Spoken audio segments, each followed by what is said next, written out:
morning, folks. This is the Factiist Project, and this is your weekly wake-up call. Tonight, we're going to talk about, we always hear people saying, do your research, do your own research. Well, sometimes when people do their own research, they get it off Rumble, but we don't. So we're going to talk about research in terms of vaccines and what happened this week in football. And I'm going to give that to Dave because he is the football man. All right. So this past Monday at 8:55 p.m., we had the Buffalo Bills play the Cincinnati Bengals. And at 8:55 p.m., Damar Hamlin, after a hard tackle, tried to get up and then fainted, had a cardiac incident. And within moments, somebody with a defibrillator and someone, and a medical team with CPR came out, performed CPR. He was sent to the hospital. He was on a ventilator for, I believe, 3 days. He was able to, woke up and was able to communicate after that. He is now recovering. Okay, but here's what we know so far. The medical team, and this is from a USA Today article. This is the best article that I could find as far as the recap goes.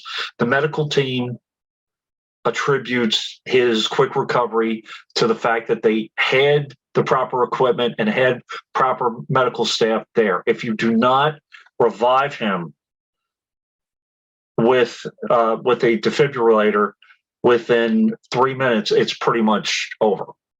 You have a small chance after an incident like his to recover and to live. After a few minutes, the percentage goes down to, I believe it's 3%. Right. Although they believe, or they think that the cause was due to blunt force to his chest, and that is called, I believe it's commotio cordis or commotio cordis. That is still being investigated. There are reasons for that. They want to know if his issue could possibly be congenital, an enlarged heart, or something of that nature. The medical staff is not as concerned as journalists or sports bettors or teammates, or even Damar Hamlin, who asked as soon as he woke up if he won the game, as to whether or not he'll play again. That is a secondary concern to the medical staff. But what's a primary concern to Damar Hamlin and others is whether or not he'll play. That is determined by what his condition is, possibly. Sometimes people can play, sometimes they can't. If it was due to blunt force, it's more probable that he will be able to recover. But if it's congenital, it depends. There are people who have been able to survive, and there are people who haven't. There's a list of athletes that I have from Wikipedia that have passed away. And a lot of these people, like Reggie Lewis from the Boston Celtics, there's another football player who played for the Lions. He is the only player to have passed away. His name was Chuck Hughes. This was back in 1971.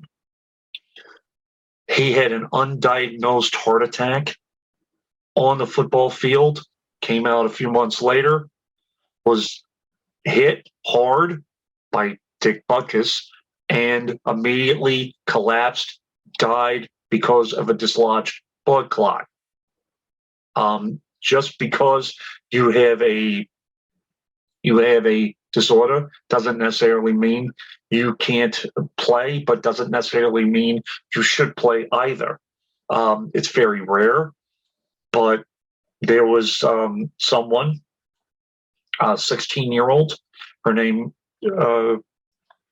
she was in Las Vegas, and her name was Ashari Hughes. She was a flag football player and wasn't playing. She actually came back off the field and had a cardiac event.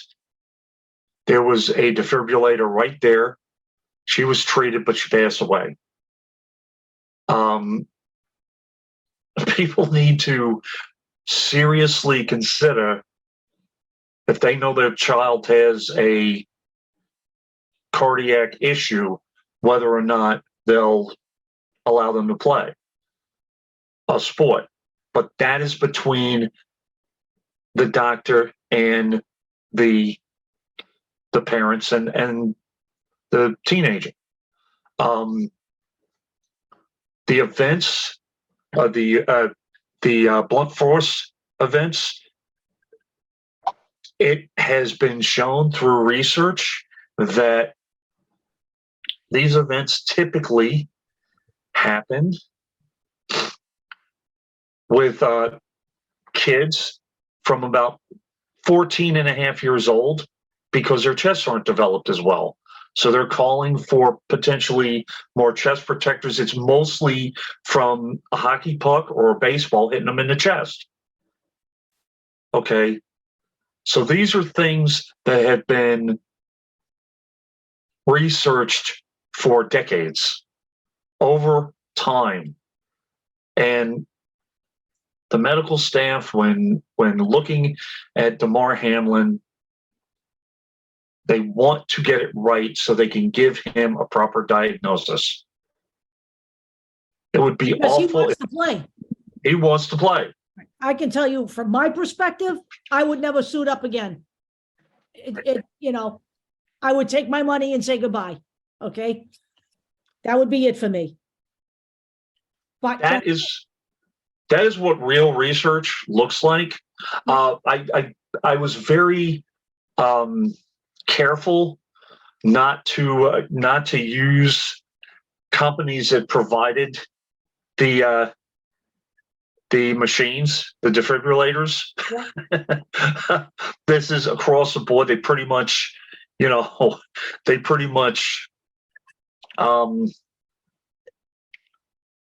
every article that I said, whether it's, an article from those manufacturers or the Washington Post, USA Today, Reuters, all of them, they all recommended AEDs readily accessible in all sports facilities, as well as people trained to perform CPR.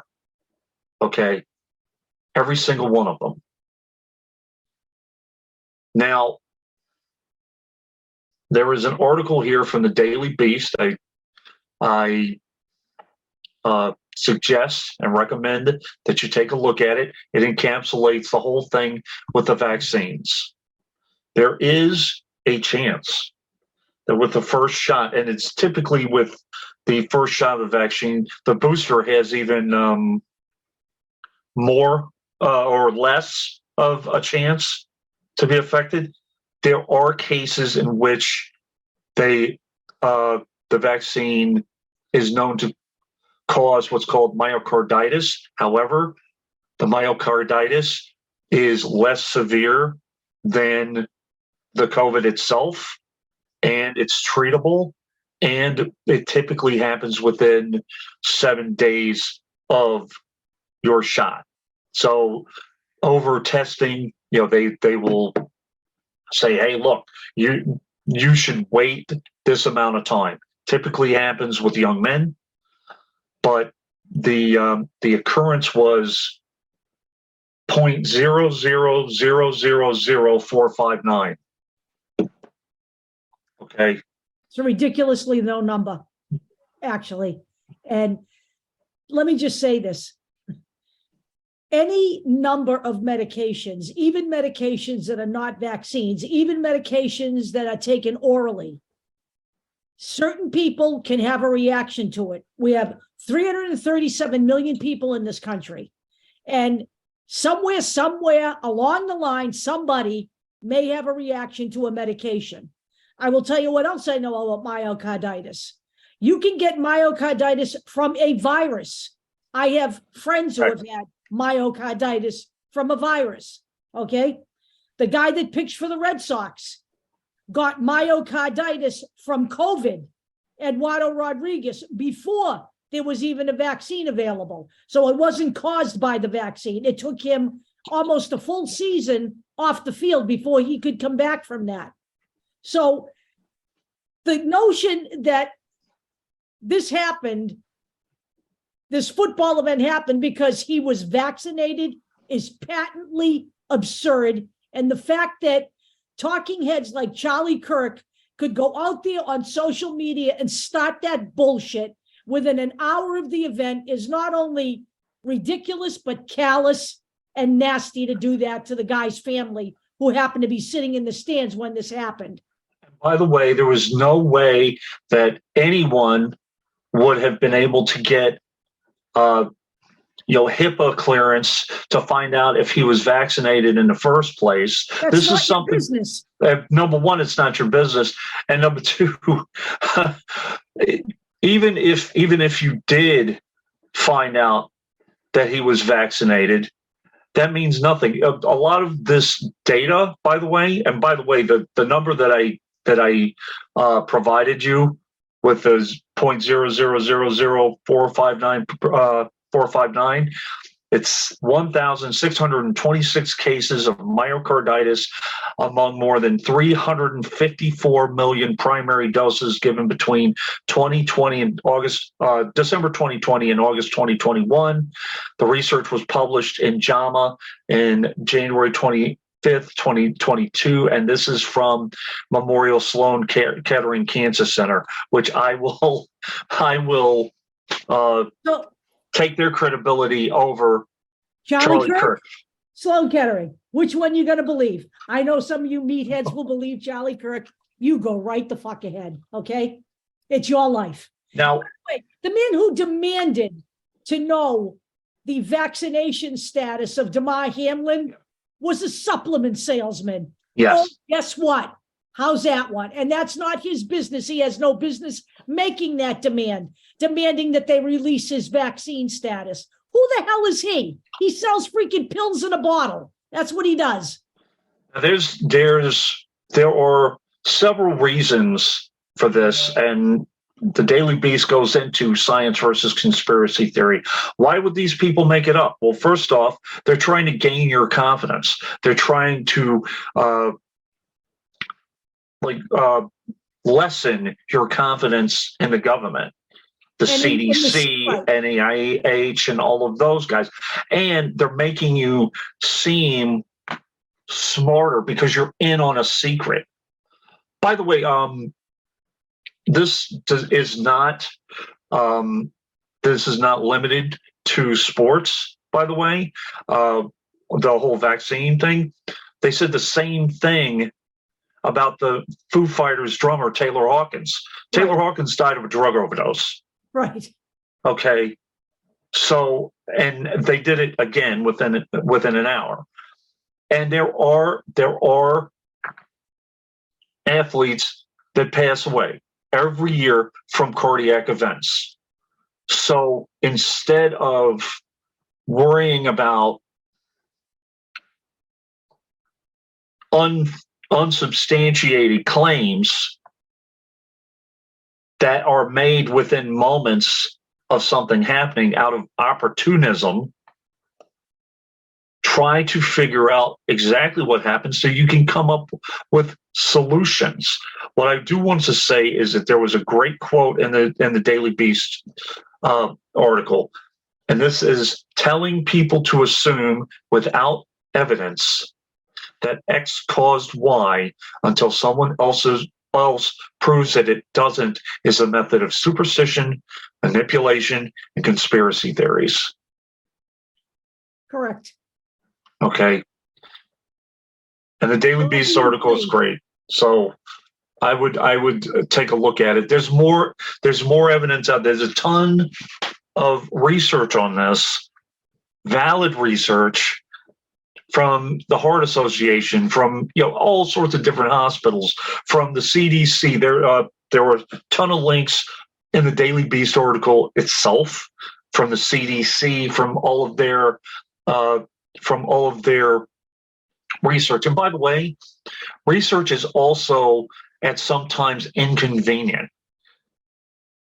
I had this conversation with Deb. It's like, should we even do this? Because people are going to be like, aha, see? The problem is when you take an incident that is so rare and mention it, you're going to have conspiracy theories that will prop it up as the potential primary cause. That is their MO. That's what they do. Right. Okay. So it's why we changed our tack and called ourselves the Factiist Project to begin with. Okay. We want to deal with facts and we want to deal with research. The other inconvenient part of this is that it takes time. Damar Hamlin is having Zoom meetings with his teammates, basically drooling at the prospect of getting back out there. These guys, this is what they do. This is what they've done for many, many years. And I'm sure that it would break his heart if he was told he couldn't play. One thing I will say is that sometimes the NFL has to take a stand when it comes to allowing their players to play, not just with cardiac events. You saw it with Kyler Murray, with the head injury and the neck injury earlier this year. You have issues of CTE. You have other issues. You have leg issues, ACL tears and MCL tears, people coming back too early, issues with turf. Okay, I just wanted to deal with one issue at a time. I might talk about that, after the Super Bowl or whatever. But when you look at a story like this, consider the research, consider your sources, consider the process in which they're coming up with their data. One other thing, I'm not dealing with documentaries anymore unless I know that they're coming from a valid source. Yeah. Oh, you mean you don't want to watch Candace Owens documentaries, or who's the other nitwit? 2,000 Mules. Dinesh 2,000 D'Souza. Mules. Dinesh D'Souza. There's one on It's this actually too. 2001 Mules because he's one of them. But anyway, Or Judy Mikovits with her nonsense. 2,000 Mules and one jackass. So, in closing, everybody wants an answer, but guess what? This just happened to Damar Hamlin a week ago tomorrow. So just wipe the fur off your mouth and sit back and shut the fuck up. Okay? We'll get there. But one thing we do know, it is not vaccine related. No, it's not. So I'm sorry, Charlie. Have a nice night. Are we done? Yeah. We're done. We'll see you with the big show.